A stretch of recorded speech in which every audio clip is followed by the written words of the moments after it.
అనుదిన వాగ్దానం, daily promise. దేవుని నామానికి మహిమ కలుగును గాక. మన ప్రభువు మీ రక్షకుడైన యేసుక్రీస్తు వారి శుభనామంలో మీకు నా హృదయపూర్వక వందనాలు తెలియజేస్తున్నాను. ఈ దినం దేవుని మాట, నేను అతన్ని ఎరిగి ఉన్నాను. ఆదికాండం 18:19.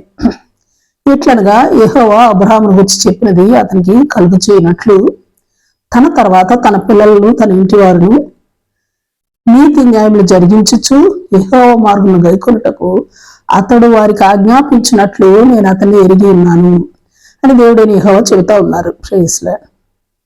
అబ్రహాముకు భవిష్యత్తులో దేవుడు ఏమేమి చేయబోతున్నారో తన పిల్లలకు తన ఇంటి వారికి బోధించే విధానం, వారు నీతి న్యాయాలు జరిగించచ్చు యెహోవా మార్గములు గైకొనున్నట్లును అతడు వారికి బోధిస్తూ ఆజ్ఞాపిస్తాడని అబ్రహామును గురించి నేను ఎరుగుదును అని దేవుడని యెహోవా చెబుతా ఉన్నారు. Praise Lord. నేను చదువుకుంటున్నప్పుడు, జాబ్ చేస్తూ ఉన్నప్పుడు ఆ దినాల్లో నాకు ఒక మంచి స్నేహితుడు ఉండేవాడు. చక్కని సలహాలు ఇస్తూ అన్ని పనుల్లో సహకరిస్తూ నిస్వార్థంగా స్నేహపూర్వకంగా ఉండేవాడు. తాను క్రైస్తవుడు కాదు. తర్వాత నేను జాబును వదిలిపెట్టాను, సేవకు సమర్పించుకున్నాను. ఆ తర్వాత వివాహం అయింది. ఆ తర్వాత సేవ నిమిత్తం అరకు వ్యాలీ రావడం జరిగింది. మరి అప్పట్లో ఫోన్స్ లేకపోవడం, ట్రాన్స్పోర్ట్ కూడా చాలా కష్టమైన పరిస్థితులు అవి. అందువల్ల చాలా మంది స్నేహితులకు దూరం అయిపోయాను. అయితే అలాంటి పరిస్థితులను బట్టి ఆ మంచి స్నేహితుడికి కూడా దూరం అయిపోయాను. ఒకరోజు ఆ అబ్బాయి తన ఉద్యోగ రీత్యా పని మీద అరకు వ్యాలీ వచ్చి నన్ను గురించి తెలుసుకుని నన్ను కలవడానికి వచ్చి నన్ను పలకరించి మొట్టమొదటిగా తను అన్నమాట ఏంటంటే, నీవు ఇందులో లోతుగా దిగిపోతావని అప్పుడే నేను ఎరుగుదును అని అన్నాడు. అంటే దాని అర్థం నేను దేవుని సేవకు సమర్పించుకుని సేవకు వచ్చేస్తానని తను ఎరుగుదును అని చెబుతా ఉన్నాడు. దేవుడు ఇర్మియాతో అంటున్నాడు, ఎప్పటి నుండి ఎరుగునని చెబుతున్నాడంటే, ఇర్మియా 1:4-5 వచనాల్లో, గర్భంలో నేను నిన్ను రూపింపక మునిపే నిన్ను ఎరిగి తిని, నిన్ను ప్రతిష్ఠించి తిని, ప్రవక్తగా నిన్ను నియమించి తిని అని అంటున్నాడు. అలాగనే సౌలుని గురించి అననీయతో చెబుతా ఉన్నాడు. అపొస్తలుల కార్యం 9:15-16 వచనాలు. అన్యజనుల ఎదుటను, రాజుల ఎదుటను, ఇశ్రాయేలీయుల ఎదుటను నా నామం భరించుటకు, నా నామం కొరకు శ్రమలు అనుభవించుట కొరకు నాకు సాధనమై ఉన్నాడని తాను ఎరిగిన వాడైనట్లుగా తెలియచేశారు ప్రభు. Praise lord.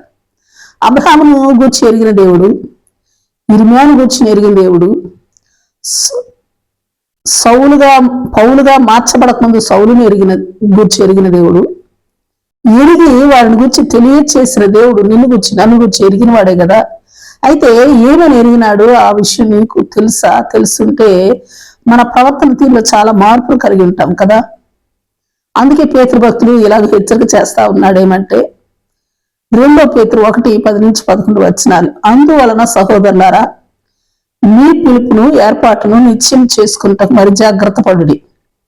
మీరిటి క్రియలు చేయవారైతే ఎప్పుడునూ తొట్టిల్లరు. అలాగున మన ప్రభువును రక్షకుడైన యేసుక్రీస్తు యొక్క నిత్య రాజ్యంలో ప్రవేశము మీకు సమృద్ధిగా అనుగ్రహింపబడును. ప్రార్థన చేసుకుందాం. ప్రేమ నమ్మకం కలిగిన మా పరలోకపు తండ్రి, నీ పరిశుద్ధ నామానికి స్తుతులు స్తోత్రాలు.